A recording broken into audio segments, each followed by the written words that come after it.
Alright, we're going to talk about the basics first. There's several different things that we need to know how to do with our feet. Okay, footwork. Alright? One of those things is called the jab step. Okay? The jab step is where I simply have the ball and I'm going to jab at the defender, hoping to get them to move. Okay? Notice the ball is protected by my hip when I make a jab step. Alright?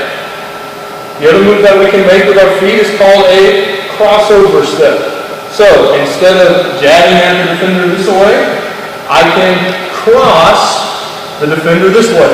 Notice the ball is still protected by my hip. So, I've got the jab step, and I've got the crossover step, and then obviously I can put together any kind of combination of those that I want to. I can jab and cross, or I can cross and jab. Within all of those moves, I need to mix plenty of pump fakes. One thing that's going to help keep the defense from knowing what I'm doing is if I put in lots of pump fakes. Now they don't know if I'm going to shoot the ball or if I'm going to drive the ball. If I can keep the defense guessing, eventually I'll beat them. Eventually they'll guess wrong and I'll go by. We'll start with the first one, probably the most simple one, the jab and shoot. So I'm going to have the ball, square to the defense. I'm simply going to jab, the defense moves back, I step back and shoot. There's the jab and shoot. In the same way, I can cross and shoot. Square to the defense, cross, the defense steps back, I recover, and shoot. There's the cross and shoot. And as I said before, we can put in any mix of these that we want. Okay? For instance, I can cross the defense, pump fake, cross them again. Now they overcompensate because they came in for the pump fake. So I cross, pump fake, they're in my face, I cross them again, they overcompensate, then I come back again for the shot. Just a mix of those three things, the jab, the cross, and the pump fake, will make you a good offensive player. If you can shoot the ball well, and you can dribble, incorporating those three moves into your game will keep the defense from ever having a good grasp or prediction of what you're about to do as an offensive player. Now we're going to look at a few more advanced moves that you can make as a guard. One of those moves is the step through. Okay? Just like we did from the post position, you can also do it from the guard position. From the guard position, you're probably going to do it off of the dribble. You're going to be pushing the defense in one direction. You're going to plant and step as if you were going to shoot. And then you will step through in the other direction and finish. In motion, it will look like this.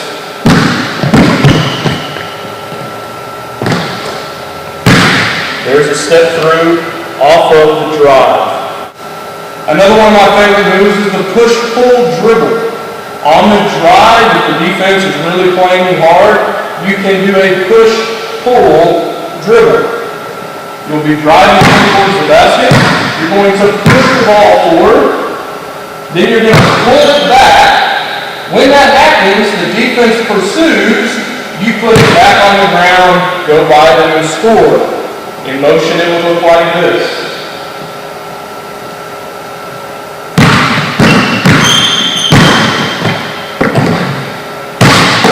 There's the push-pull dribble. Another move that I like to use, don't really have a name for it, it's just a change of direction drill, or change of direction move. I guess you could say it's off of a spin move. It's kind of like the Tim Duncan move that we make down low. Pushing the ball in one direction. This time, I'm just going to stop, change direction, and score.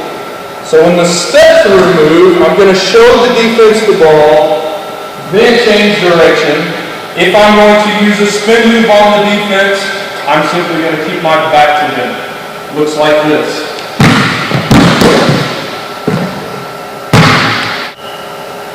A more advanced guard move that you can use, really takes a lot of practice to get this right. Okay, it's kind of like the spin move that we just talked about. If I'm penetrating into the lane and the defense is playing well, I can move back to the inside and shoot the ball from the middle of the lane. A little easier probably just to show. It would look like this.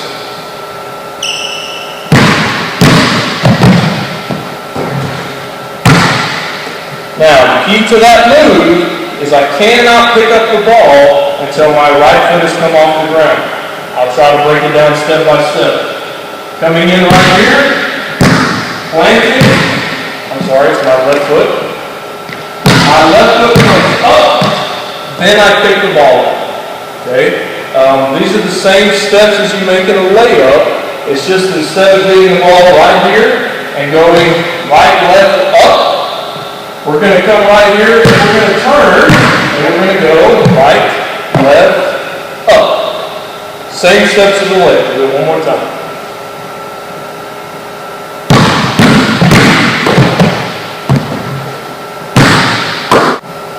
A good move to add into your layup game is doing a layup from the one side of the basket, but using the opposite hand. This will allow you to attack the baseline and still be able to finish. Alright, so normally when I'm coming in from the right side, I'm doing a right-handed layup. My finish is right here with my right hand. But if I start out here in the short corner or on the three-point line, and I can make a move, and I can drive by my defensive baseline, I have now moved the basket to the left side of my body, but I can still come around and finish with the left hand. In motion, it would look like this.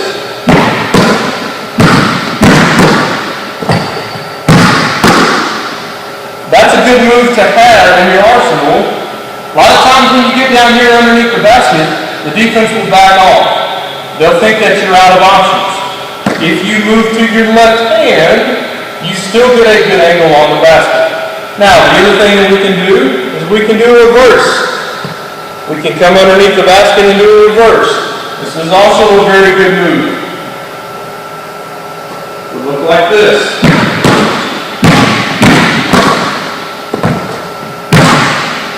From the same side, depending on where the defense is down there, I may need to do a leg back with my left hand.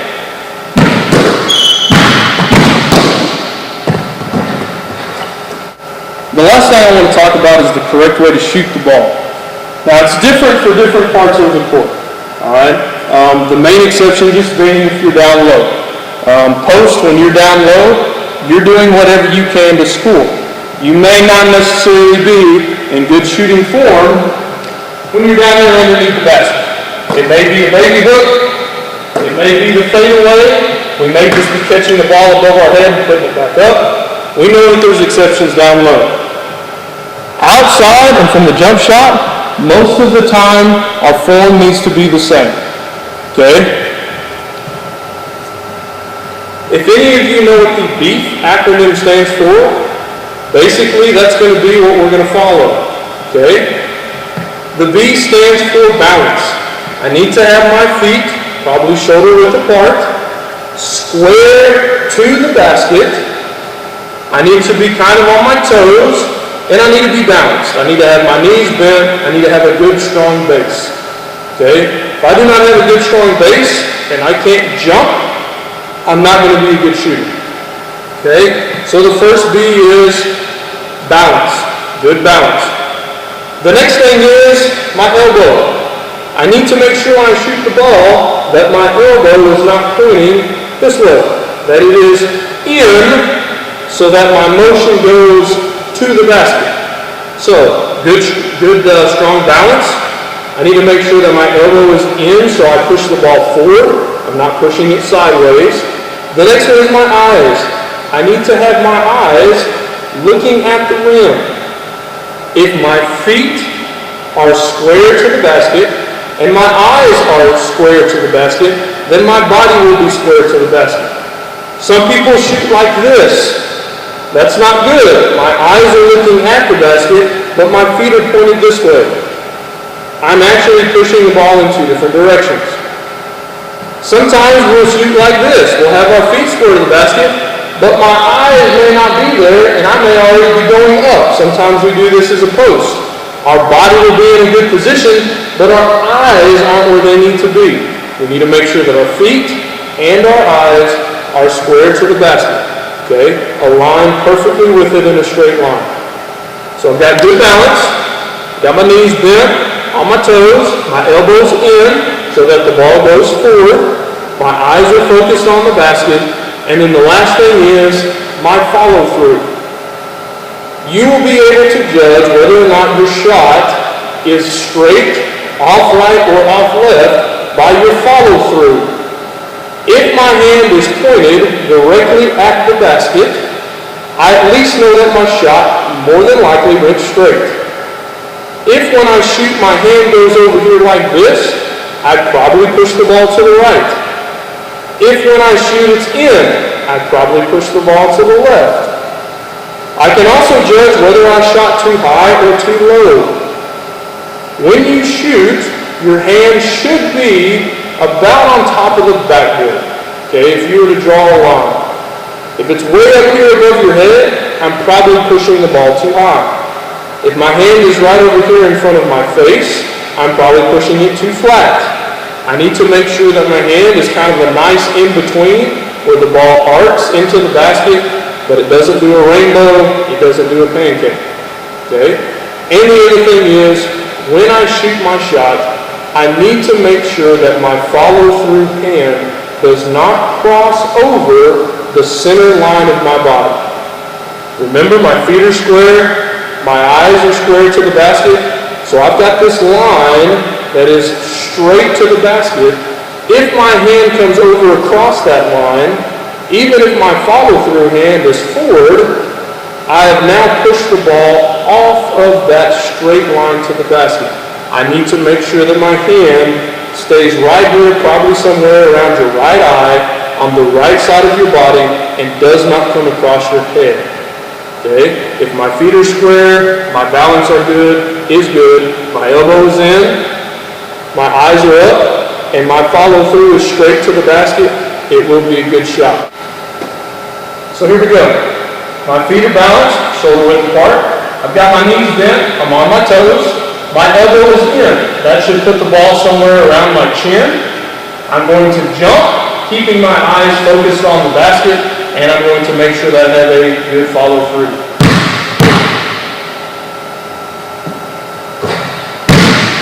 There is a technically good shot. Now, if your shot looks like that, no, you may not be Michael Jordan, but you will at least be consistent.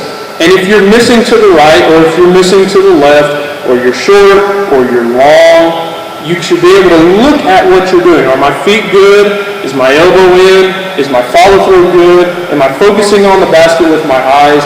And being able to diagnose what's wrong with your shot, then you can fix it and you can be a better shooter.